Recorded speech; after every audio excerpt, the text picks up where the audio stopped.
always knew I would be a writer. There was never the slightest suggestion I wouldn't be, because I was writing from the time I was 6 years old. I was writing plays for the neighborhood kids. My mother lent us a red velvet curtain to use as the curtain on the stage, and we did them in the garage. So for me, it was always, always there. There was no doubt. Also, I had no other talent. I can't draw or paint. Mother St. Jane suggested I use the art class as a reading period. But the one thing I could do was write. I just wanted to tell my own stories. Now, I have no rhythm for music whatsoever, to my great regret, but I do have a rhythm for words. I know how the characters speak in the sense of the words they use just fit in. You get the guy who's not educated is not going to speak like someone who's well educated. Doesn't make him any less of a human being or any smarter in his own way, but there's a difference in the rhythm. When I was 15, I worked after school. I went downtown, and I was a telephone operator from 4 till 7. Hotel Shelton, good afternoon. But if I got downtown early, I would go to Fifth Avenue and walk down and pick out the clothes I would have when I was a successful writer. And of course, I couldn't go to college at the time. My father had died, and I thought I'd better go to secretarial school and bring some money in. We had $78 a month income, and I always regretted I didn't go then, although I went years later and graduated, going to night school. I had 11 short stories in the mail at the same time, and I would get the printed rejection slip that seemed automatic. And I thought, someday I will show you cold-eyed editors on Madison Avenue. I will show you. And I always refer to Redbook. One time they put at the bottom of the rejection slip, Mrs. Clark, your stories are light, slight, and trite. I'll get you. I will get you. And another time I sent Redbook a novella, and the comment was, we found the heroine as boring as her husband had. In that case, I wasn't heard. It was like charging a Red Bull. I will get you.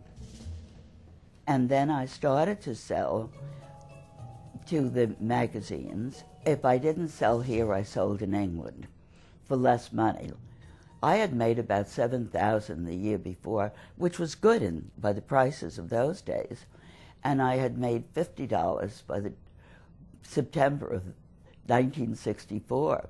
Warren said he was supporting an indigent writer, which was entirely true. But that was the same year that 1964 was when my agent said, I can't sell short stories. All of the big magazines, Redbook, Ladies' Home Journal, Saturday Evening Post, went on to become only how-tos. How to be your husband's best friend, how to grow grass, how to look 20 when you're 60. So my agent said, unless you write a book, I can't get you published. So that was when I thought, well, I have to think of a book as 20 chapters put together with the same characters. I was 36 when Warren died, so I just had a few $1,000s of veteran's pension. The night of the funeral, I said to my mother, go home. And I sat in the living room in the big wing chair, and I thought, I am going to dedicate my life to the children and any downtime I have to writing, because I made up my mind right then that with 5 young children, I would never get interested again in any man until they were all raised, because I thought, A, I would not stay home. I want to be independent. and B, with 5 children, one might like 4, but not the 5th. So I said, there's better the picture on the wall than someone who might change a dynamic. So I made that my decision up that time, and I did. My downtime, I did writing.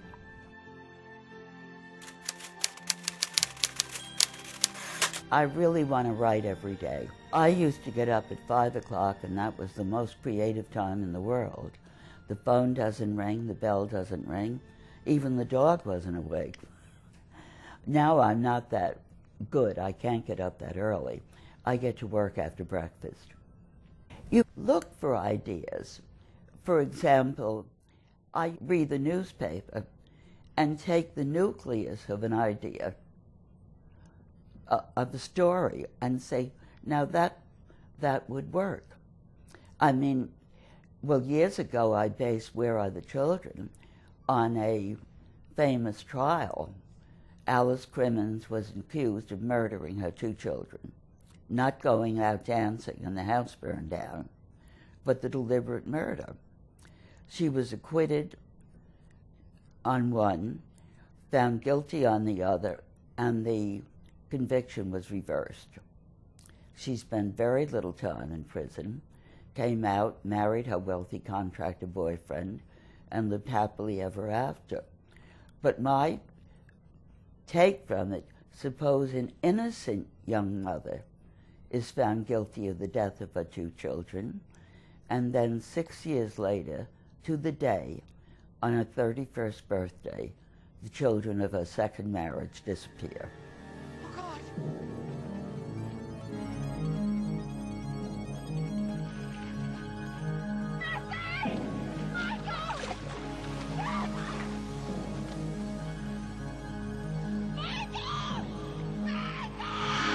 That was Where Are the Children? And then another one at that time, they were doing the CB radios, and they said it's so wonderful as a woman is alone and her car breaks down and she can get on the CB. And I thought, let every loner come looking for her. So that became A Stranger Is Watching. All right, to the gate. Okay. On your mark, get set, go!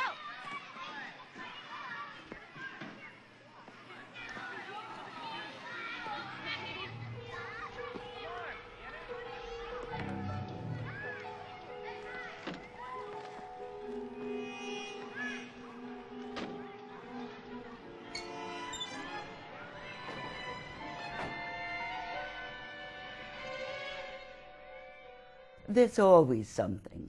There is always something that catches your eye, something in a newspaper, something you hear. I used to go to trials all the time. Now I can't because I'm recognized, and I don't want to be anyone but just a faceless person sitting in. And I got plots from those trials, just the essence of the trials. One I based on Madoff, on what he did, where somebody disappears with a load of money.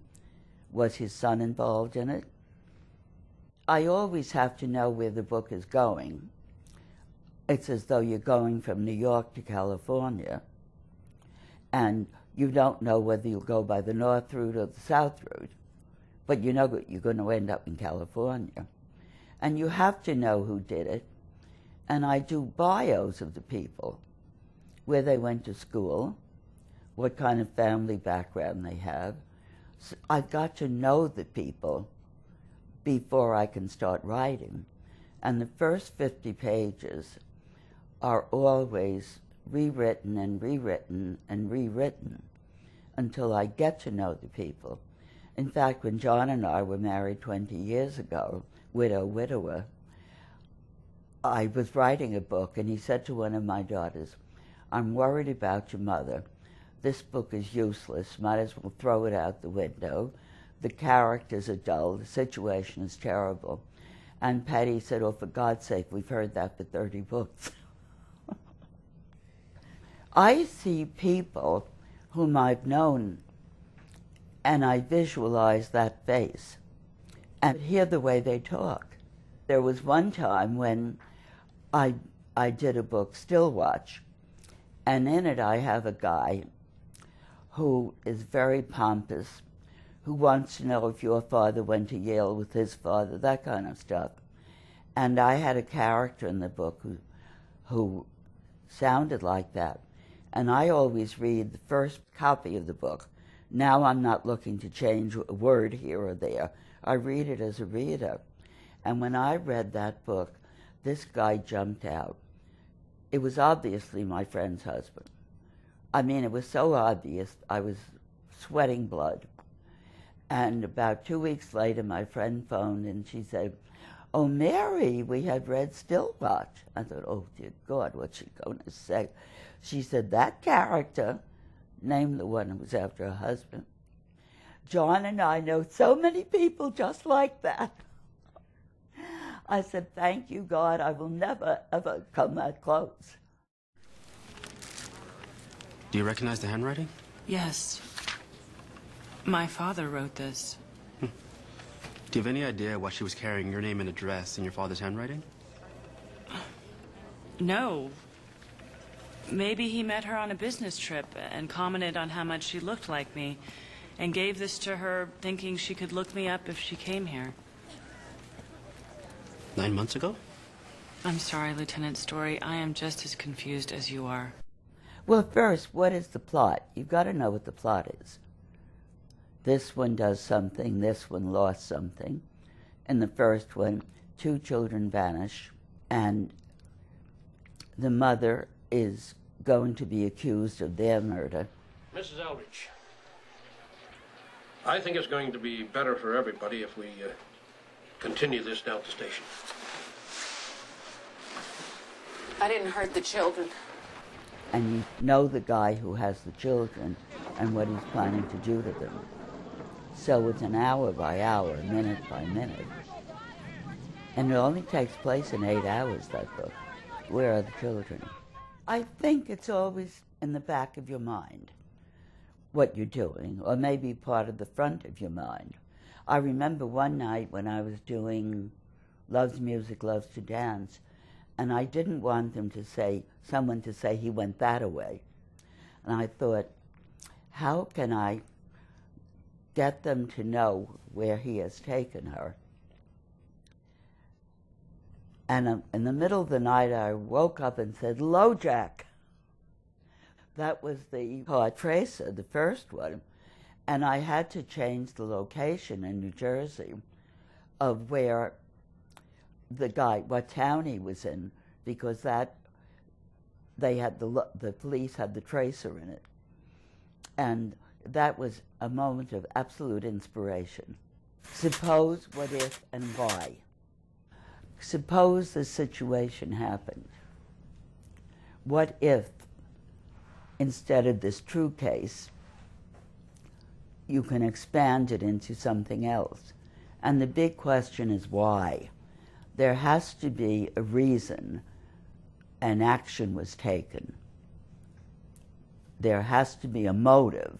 Why is also motive, certainly in suspense writing. Why did he do that? What was his psychological bent towards kidnapping those children? It is magical. And of course, as a writer, I want to give people or introduce them to the same magic of wanting that character to get back home safely. I want to give that so that you're with the character. You're worried. You're saying, watch out, don't trust him. And when you can do that, you have a book that people say I enjoy.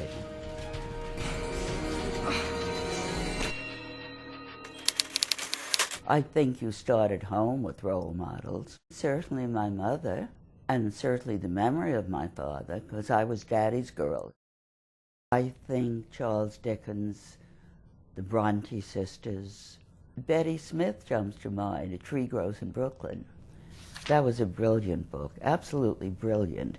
The great biographers, David McCullough, Michael Corder, my editor, They get under the person, they get into the personal life, and you feel the way that person is feeling.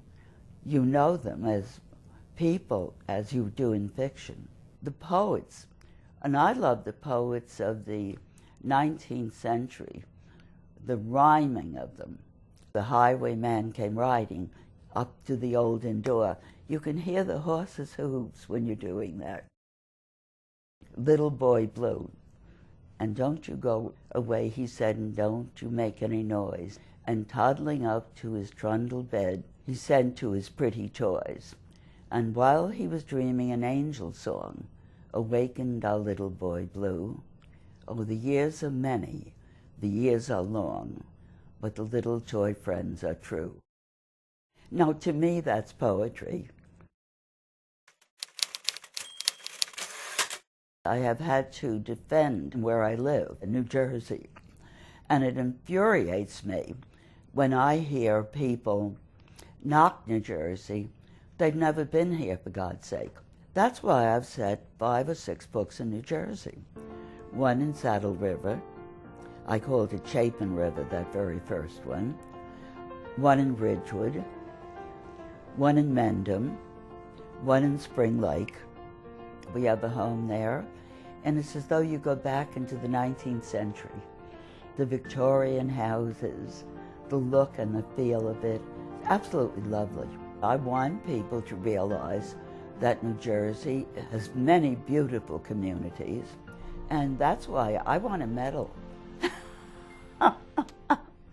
No one has written more about the beautiful places to go and the lovely areas that we have than I have, because I'm passionate about it. I have to say I've been a worldwide bestseller. I mean, even from the tiniest places. No matter how successful you are, you don't think of yourself, you don't look in and kiss the mirror. You think, I could have done that a little better, I could have, but I think that's good. The minute you think you're so marvelous is the day that you start to go, 15 minutes of fame. No, I always question myself, and should.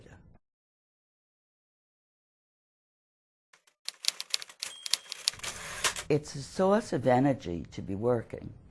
Energy creates energy, and I love it when I am just going from brain to page. That's wonderful. Since I've been doing 1 book a year, and sometimes 2, but those were the shorter books I did with Carol, and those were the humorous ones. And now I am doing the Under Suspicion series with Alistair Burke. Our 3rd book in that series is just coming out in November, and All Dressed in White is just coming out in paperback. And that was because the publishers liked the characters in my book, I've Got You Under My Skin. They said, we want these characters to go forward, where it's a young television producer who does a different kind of crime show. She gets unsolved crimes and asks the people who have been under suspicion to get on television and tell their stories. So in a collaboration, Alistair and I get together, talk about what we want to do, discuss the plot. She does the first draft. I go over it completely and change things, put my own language in. She does a second version. I go over that. And by then, we're pretty much where we want to be. Let a child be a child. Well, frankly, I'm sorry for them today, because there's no such thing as playtime. 2-year-olds are learning Chinese. I think some of it is wonderful, but on the other hand, let them be creative. Let them play with dough and sand and build things. 2-year-olds discover for themselves. They build things by themselves. You see them pushing something and reacting to it. And I think one thing I would say to parents and teachers, don't ever cut a child down. Now, I had one teacher, it was in the 5th grade, and I still remember because I had done something about George Washington. I ended up writing a book about him, incidentally, and it was a bestseller. But she held up my drawing and she said, "Who did this horror?" And a kid does not forget. My math teacher in high school, science and math, she was always after me because I was much more interested in writing a short story than dissecting a frog. In fact, many years later, when I went back with 15 #1 bestsellers under my belt, and she was sitting in a wheelchair, those clear gray eyes, she knew the girl and she knew the woman. And her greeting to me was, "You are a dreadful math student, Miss Higgins." And I curtsied to her as we did in the old days, and I said, "God bless your memory, Reverend Mother." But the point is, she was fair. She sent me to summer school for 3 points. I was a scholarship student, and I had to have 85, and I had 82. And I got 98 in the summer. And when I put it on her desk, I tried not to slap it down. She didn't say, "Congratulations." She said, "Shows what you can do when you study, Miss Higgins." Absolutely right. But there's a difference between that and ridicule. And if a parent or a teacher ridicules a child, you can stifle ambition. The well-loved child has the greatest beginnings of all. I would certainly say the trite words, but meaningful, follow the dream. I would say to writers, want to be or feeling as though they must, do a lot of reading. Educate your own mind, and you will pick up the words that are used, you will pick up the rhythm of language. So that's very important to read. And the other thing is to do it, because the worst thing in the world is to say, when I get a little more time, when I quit my job, when the children grow up, when the dog dies, I'll have time to write. There will be a new set of excuses that will set in, equally valid, equally valid. You can't tell me that you can't find the time, no matter how busy you are, because I've been there and done that. I've had people say, "I wrote a book and it got rejected twice, so I guess I'm not a writer." I said, "No, you're not a writer, not if you think like that. Write the next book and the next book and the next book." I'm sensitive, but I was never sensitive about rejection. Never. I considered a rejection a challenge, or I thought, what am I doing wrong? What can I do to make this story better? So I think you are blessed if you have that attitude. As I joked about, some of the letters of rejection I got would curl your hair. But it always was, "I'll show you, baby, I'll show you. Wait and see." I think confidence in yourself is very important, because, as happened with me, the editors will reject you. And you have to have that feeling, I can do it, I will do it, by God, I'll do it.